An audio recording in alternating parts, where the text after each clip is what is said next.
Hey friends, welcome to the Church Planting Podcast. I'm Greg Nettle and I serve as president of Stadia, where we want to help you start thriving, growing, multiplying churches for the next generation. I'm really looking forward to this episode of the podcast. We have two special guests, Marc Cleary and Dino Rizzo. Marc serves as the director of church planting for ARC, the Association of Related Churches, where he has dedicated the last 24 years to equipping and encouraging church planters.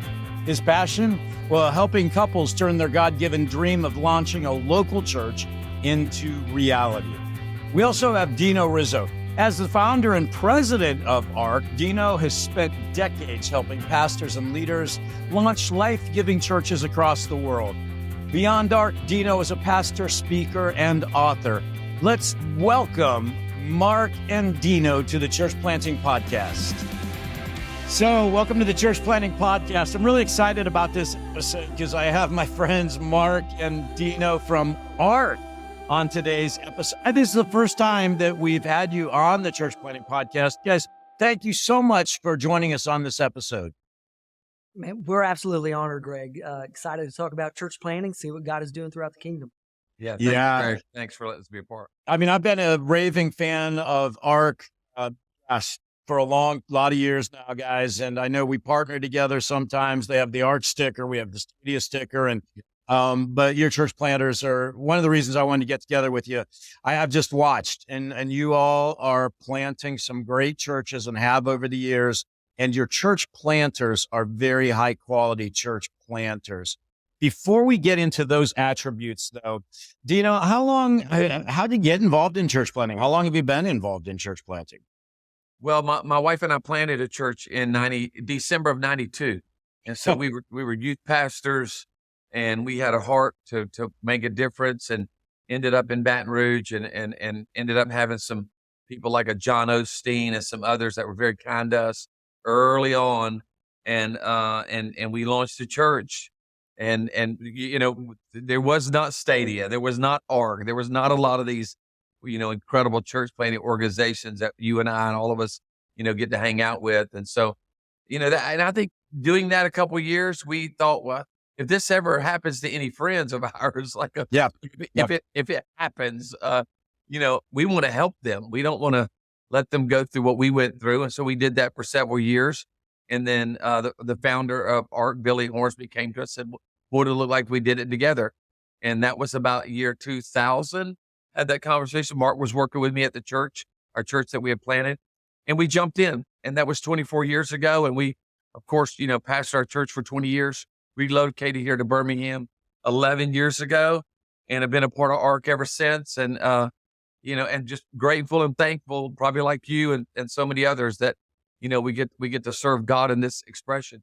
And kind of leverage out, you know, your years of church planting experience and your passion for reaching people. It is a privilege. I agree, Dino. Marc, how about you? What's your church planting background? Yeah, I was on staff with Pastor Dino and Delana at Healing Place Church in Baton Rouge, and I was one of his executive pastors. And he was like, "Hey, we're starting this thing. We need some help on you know, with a couple details here and there." And next thing I know, a couple of years later, it was a more of a part-time role, and then several years ago, it turned into a full-time deal. And packed up my wife and 4 kids and said, "Let's head on out to Birmingham and help plant some churches and build the kingdom." Marc, you and I were just recently in a room out in Houston for about 24 hours together. It was a short time there, but we were, you know, and I thought, man, I've just got to get to know this guy better. They're doing such great work, and so I've appreciated, you know, all that you all are doing. Talk to our listeners right now and those who are watching about what are you watching today? You know, Dino, you talked about back then. From when you planted and when I planted, quite frankly, back then to today. And we know so much more about some of the things that, you know, help make a church planter successful, things we're watching out for. What are some things that you kind of might go, yeah, man, if there's one attribute or 2 or 3 attributes, we're really looking for these things?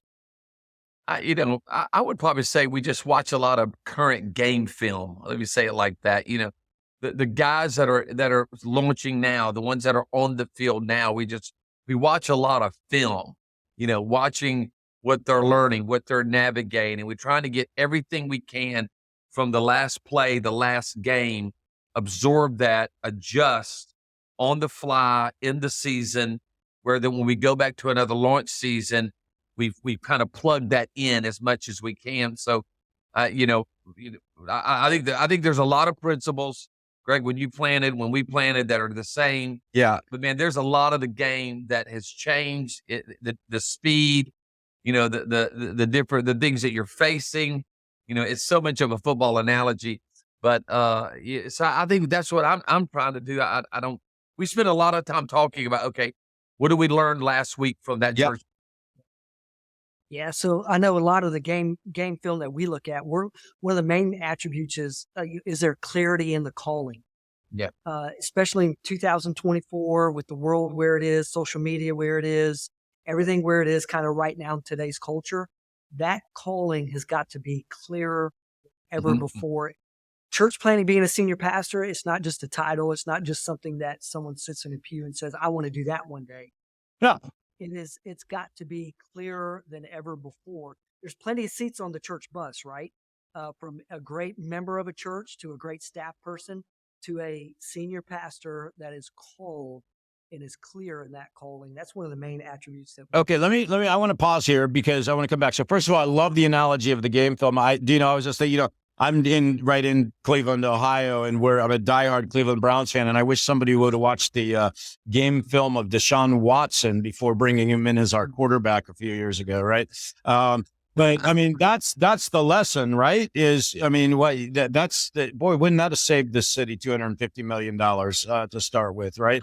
And I mean, that some of that's very true. Similar in church planting, it's going to save church planting world some financial resources, but it's also going to save some heartache for a church planter, for families, and so forth. That's so important.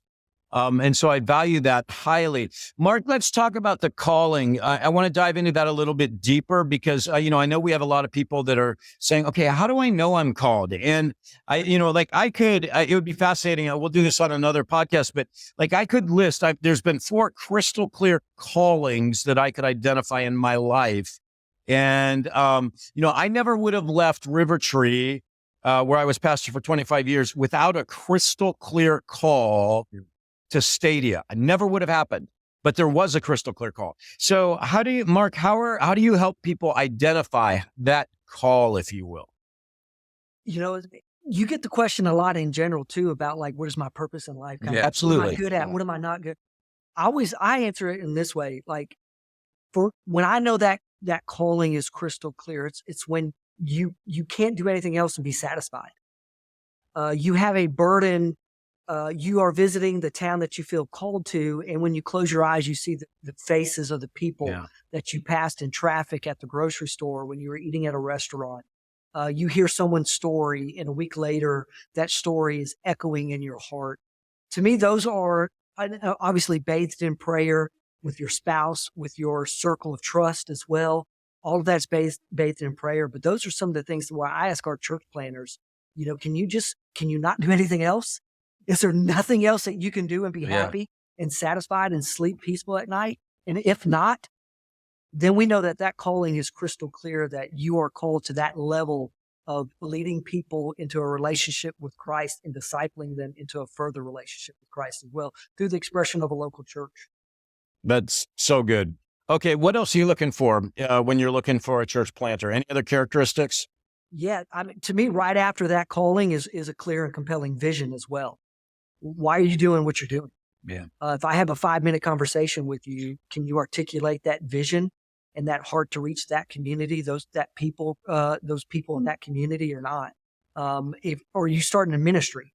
A lot of times we'll work with a couple or work with an individual, and it sounds like, hey man, you would do a great college ministry. That would be awesome. I would suggest you go serve at a local church and you lead people to Christ through your college ministry.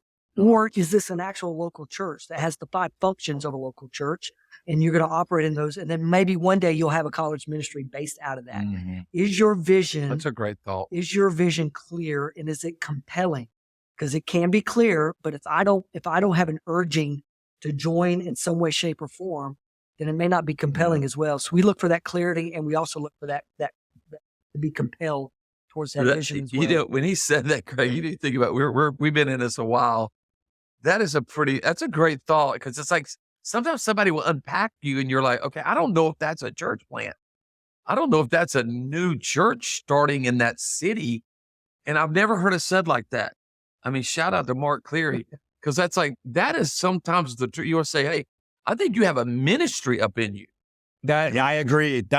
And then you get 3 years in, and now in $600,000 or $1 million has been invested. And you've got 10 people that you're ministering to. And I mean that, and that's valuable, right? Sure. But to Mark's point, that's a ministry. It's not a new church plant. Yeah, it's good. It's very good. So after that, we kind of get practical with it too. Yeah. We always want to look at, is your marriage healthy? I mean, Oh, that's good. That's good. Talk to that. Yeah. We can't expect you to steward a healthy group of people if your marriage is not healthy. So I know over the last several years in particular, we have really dug in deep to say to what extent can we go to make sure our church planners are as healthy as they can possibly be, individually and together as a couple. Yeah. As well. So and spending a lot more. I'll tell you, Greg, we're spending a lot more resources in that area, in that ramp up, in the marriage, bringing in the counselors, bringing in, Yeah, you guys you do. We at Stadia, we actually have a psychiatrist team that actually will do that battery of tests, and I'm assuming you do the same. And we just started the last few years, and I mean that's been a game changer. And you want to be able to sit across the table and look at that spouse in the eye. Oh, and feel that room, feel that moment, and make sure, okay, are we one here? And is this thing tight?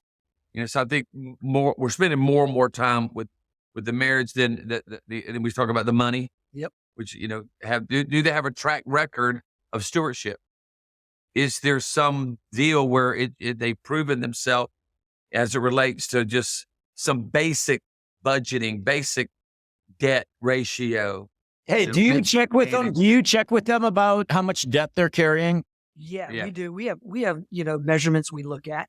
We also understand that every couple has a unique story. Yeah, that's true. And we understand maybe why they're in the position they are in. And then, if they are somewhat below a standard, then we help to try to raise them. Yeah, that's good. Get to it. But at the end of the day, if they, with the amount of scrutiny that is rightfully so placed on the accounting principles and the financial transparency that are out there nowadays, It's true. you have to be able to steward your personal finances if we expect you to steward finances of a church, as well. So it's somebody, it's church planners. If you're out there listening, if you're carrying $200,000 of debt and you're thinking you're going to go, launch a new, if you're carrying, I mean, when I say debt, if you're carrying $200,000 of student loan debt, we'll say it that way, and you think you're going to go plant a church on a $70,000 a year salary or something like that, or whatever the salary is appropriate in the part of the country you're in, man, you need to know in advance that if you're going with a good, solid organization like ARC, they're going to help you get into a plan to reduce that debt before you go plant a church. So, because finances matter. Yeah, and practically speaking, whenever you're starting a new church, that church does not have a credit score. So you have to use your personal credit in order to purchase equipment. And if you can't qualify personally, then you can't buy that equipment. And who thinks about that, right? I mean, if nobody's helping you, you don't even think about that, and suddenly you're in the midst of it. Correct. Or you can't start off with the compensation package of X amount sometimes. Yeah. Because you're a brand new church and, sometimes you may have to cash in your 401k. That's correct. Yep. They got to have skin. They got to have skin in the game. I agree.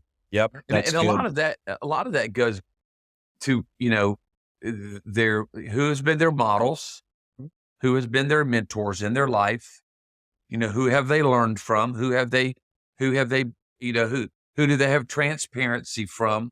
Because it's like when you that involves your marriage, that involves the money, or we got to make sure those are in your life so that you can either get corrected or get encouraged or make a shift. So that's important. We always discover that, because then comes the third thing that is so important, which is what it's going to boil down to. And that's the ministry. Big time. All of those things are so ministry experience. Yep. Have they performed well in other people's ministry? Have they been given something and grown it? Yeah, that's good. as well. We look at that a lot. Did they take over a youth group and it was this amount of people, and then 2 years later, Yeah. small groups, Campus. whatever was given under their care, were people compelled to be a part of what God was doing, under that specific part of the church they were at. Okay, so let's talk about that a little bit. So let's say I'm out there listening right now or watching, and I'm 25 years old, and I feel the call of God to plant a church, and I'm coming to you, Dino or Marc, and what are you going to tell me at 25? What are you going to look for there? 25 is young. Yeah, it is. It's young in Today's this world. regard. We don't discard it, but what we look at 25 is some of those things we've mentioned already on the podcast so far. But that ministry experience is huge. The life experience is the thing that you can't just make up, that you can't just get by working. I was called when I was 10 years old at a youth camp. That is awesome. And that we 100% acknowledge that. But life experience, you're going to be pastoring people that are 40, 45, 50. They're dealing with teenagers that are having challenges. They're dealing with, marriage problems that are taking place. They're dealing with a gambling addiction. Someone who's 55 and getting ready to ruin their entire family because they're addicted to this or that. So sometimes life experience can only be gained through life. So typically if someone is younger, we don't just discard it. We look through several different factors, but we make sure in addition to all the other normal factors, we look at, can they offer life experience? Will they surround themselves with more gray hair, more wisdom in life? Oh, that's good. Yeah. Yeah. Someone that has the, 2.5 kids with the house with the white picket fence, that has a couple scars from some battle wounds of life, as well, that they've learned from as well. So there's all sorts of different things that come on. Ideally, at the end of the day, I would say, man, plant yourself in a great local church, submit yourself to your senior leadership, and grow in wisdom and in stature every single day with the aim of, as soon as God is ready to open up that door, and sometimes God opening up that door is the senior pastor saying, no, no, no, no.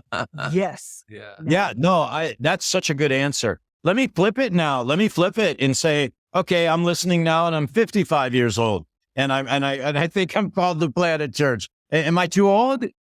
We have a lot of hospitals you can go visit. Yeah. Or be in.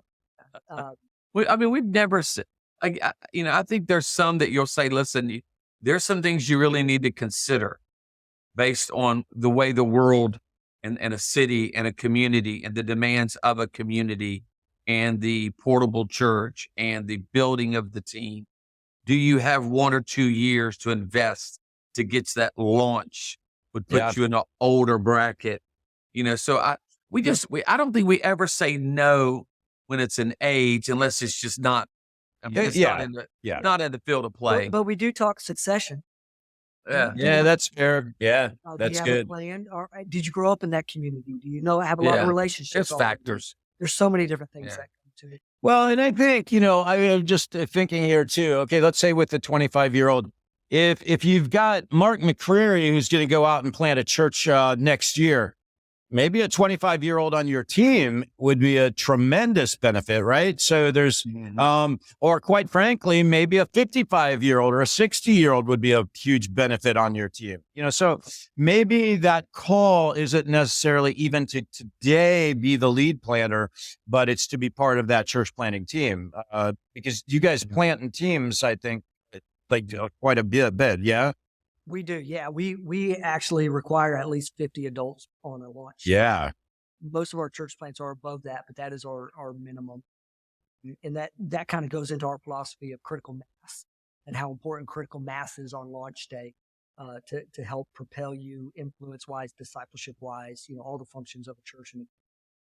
Okay, let's talk about, so now with church planters, like you might go, hey, here's a red flag.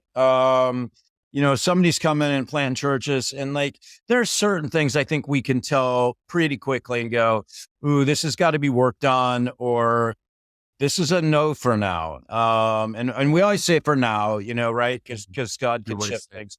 But is there anything that you'd go, hey, look, if this is going on, get this fixed, or let God work on this before you start the process? I'll give a short answer. I'm like you, Greg. We give yeses, we give not now, we give some not with us.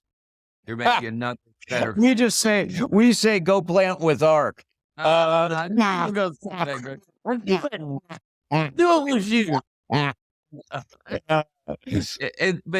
it is right. I mean, Mark is in these trenches. I think one of my big thing I look for is, what is your relationship with that pastor that you've been serving, that you've been there with? Yeah. And that's important. I mean, and I know there's dynamics and there's instances and there's things that happen and there's relationships fall apart, but I'm looking at that relationship with that spiritual father, that pastor, and then how are you responding and reacting and kind of, leaving one chapter, heading into a next chapter. I think by our team, and like you have a team, we can get into some of these nuts and bolts, but I'm watching that spirit of leaving a chapter, entering into a chapter, and I'm listening, you're listening with squinted ears when you're in that conversation, trying to pick up on something that says, wait a minute, I think somebody's offended. I think somebody thinks, I hear narcissistic tendencies that you're better than, everyone needs you, no one's ever done. My pastor held me down. Oh, yeah. I'm trying to listen, because out of the abundance of the heart, the mouth speaks. So I'm trying to find out, what are they saying?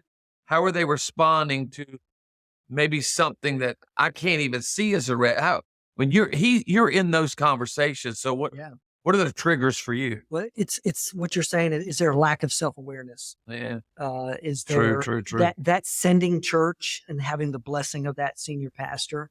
It's always a red flag if pastor doesn't return the reference, or we're told not to send a reference to that senior pastor. Yikes. Or, hey, you don't really need to reach out. We're launching in the same community. Brutal. Yeah. There's always there's a lack of self-awareness that takes place in those regards. But by far, what Pastor Dino described is a typical challenge that we would face in that situation, where that relationship is strained because of one reason. Mark, the other thing I was just thinking of that's always a red flag for me is if I'm, talking with a potential planter that does not have a posture of learning and humility, that they're going to come in and tell us everything about how to plant, and they've got it all figured out. And I'm like, dang, man, I've been in this game for 40 years and I don't have a clue. This is one of Pastor Dino's favorite ones that whenever we were reading out a reason why or whatever, there are no life-giving churches in this community. Therefore, I'm coming. Like, really? Yeah. What do you always say? We're standing on the shoulders. Yeah. Well, I mean, you're coming. I tell every planter, here's your language. I'm coming into the city to come alongside of all the other great churches. Say that 1,000 times. I gave you your lead in sentence. Yep. Don't change it. Yep. And I don't know who it was who coined this phrase. It's like, you want this on your staff, you want this in your family, you want this in your marriage, you want this on any team running a business.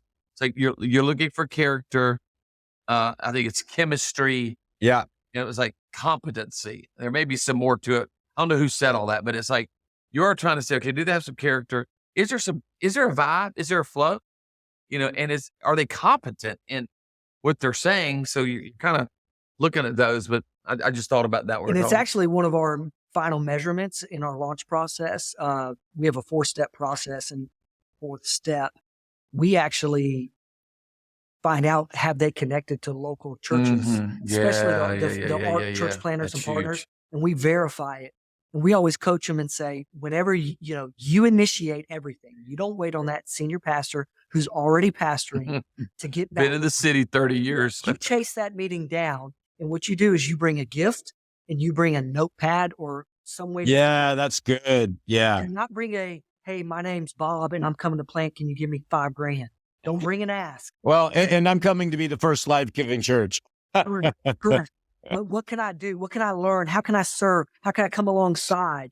Those are the type of phrases you want to lay, and you want to leave with a notepad full of, here's how I'm so much better because of you. Thank you so much. And I'm here to serve you and your family and your church community. Mark, as we kind of wrap up here, I've so appreciated the partnership we've developed between ARC and Stadia. And just for all you planters out there, if you're looking at definitely one of the absolute best church planting organizations in the United States and certainly around the world, you need to look at ARC.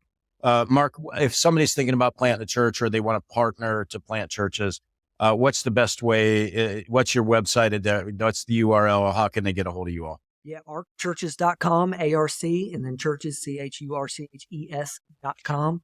All the information is on there. We do different training events that are open to everyone, where they can come kind of dip their toes in the ARC water, and we can get to know them, they can get to know us, and then we can move further in the relationship if need be, kind of thing. So, arcchurches.com, we'd love to talk to anybody and everybody to see what we can do to serve them and come alongside the dream, plant a church in their heart. Awesome. And Dino, to those out there listening right now, who were in you're in my spot all those years ago, what words of wisdom would you close out with to them? Well, I think there's two things. One is that we're living in a world of collaboration and unity. Just this gathering right here. Yep. What Stadia is doing, what ARC's doing, the honor that we have for one another. We're in each other's corner.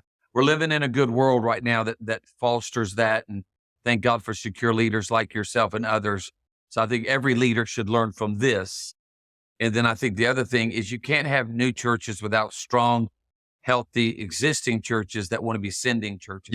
Yep. So I would probably say to every pastor who's in an existing church, make sure you're a sending church. That's the book of Acts. The whole New Testament church is a sending church. So we need strong sending churches to be there to be able to, have great church plants, which is what we need. We need more churches to be planted. So that would be my thoughts on that. Marc and Dino, thank you so much for being on the Church Planting Podcast. I'm looking forward to the growth of our partnership and for the growth of our friendship. Same. We thank God for you and thank God for all that God's doing through Stadia. Thanks for listening to the Church Planting Podcast, part of the Stadia Podcast Network. To find more great episodes and to see how Stadia can help you start thriving, growing, multiplying churches for the next generation, be sure to check out stadia.org/podcasts.